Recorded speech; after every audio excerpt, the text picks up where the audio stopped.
What's going on with Treasury Secretary Timothy Geithner, or I should say Treasury Secretary Designate? He still has to be approved by the Senate. What's going on with Geithner is simply this. Apparently the man did not file proper taxes back in 2002 for a period going to 2004 when he was head of the International Monetary Fund, or when he worked at the IMF.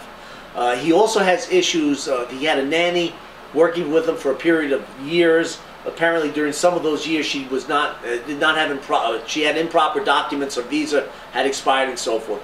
What's going on here is it's business as usual. Here's a guy that's making $400,000 or $500,000 a year minimum as head of the Federal Reserve Bank of New York, and he can't get his taxes properly filed. He has to wait until an FBI investigation reveals as such, and only recently, in a matter of the last few weeks, did he finally write checks for something like $30,000 or $40,000 for back tax problems. You've got a governor of New York, Patterson, who also failed to file taxes for a period of years. His claim was he was depressed.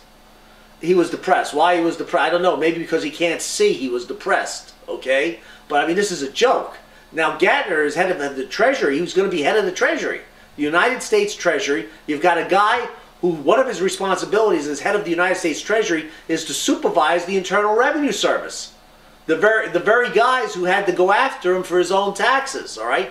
Now, Tim Geithner is an absolutely brilliant guy, and he's totally qualified to be Treasury Secretary of the United States. But what's going on here? What does it say about a guy's judgment and his lapse in judgment, and he claims that it was an innocent mistake?